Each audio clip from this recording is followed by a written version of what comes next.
আপনারা জানেন যে প্রবাসে আমাদের বাংলাদেশি ভোটার যারা আছেন তাদের এবারে ইনশাল্লাহ ভোট দেওয়া আমরা নিশ্চিত করতে চাই এবং এবারের মাধ্যমটা হবে পোস্টাল ব্যালট।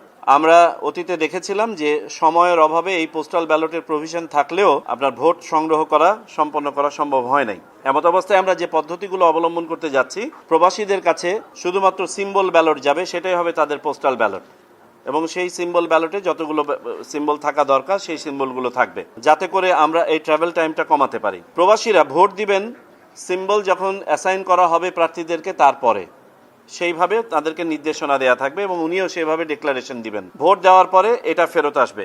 ঢাকাতে সময় সংক্ষিপ্ত করার জন্য একজন করে অ্যাসিস্ট্যান্ট রিটার্নিং অফিসার প্রত্যেক কনস্টিটিউয়েন্সির এখানে এসে পোস্ট অফিসের সাথে নির্বাচন কমিশনের সাথে একসাথে হয়ে এই হস্তান্তর প্রক্রিয়াটা, অর্থাৎ ব্যালট পেপারটা পোস্ট অফিসের কাছে হস্তান্তর করা এবং বাকিটা পার্সোনালাইজেশন করা, অর্থাৎ খামের মধ্যে ভোটারের ঠিকানা লেখা, কোড দেওয়া, ব্যালটকে আপনার প্রবেশ করানো, প্রেরণ, এই কাজগুলো সম্পন্ন করবেন।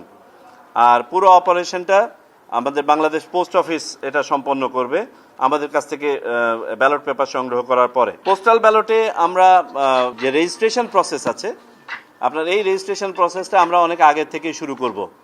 আমাদের শিডিউল ঘোষণার আগ থেকেই আমরা দেখেছি যে রেজিস্ট্রেশন প্রসেসে একটু সময় লাগবে, বিধায় এটা আমরা আগে থেকে শুরু করব। এখানে আনুমানিক 3 সপ্তাহ সময় দেওয়া হবে। বিশ্বব্যাপী আমাদের প্রবাসী বাংলাদেশি যারা আছেন তারা যেন স্বাচ্ছন্দ্যে এটাতে আপনার রেজিস্ট্রেশন করতে পারেন ভোট দেওয়ার জন্য।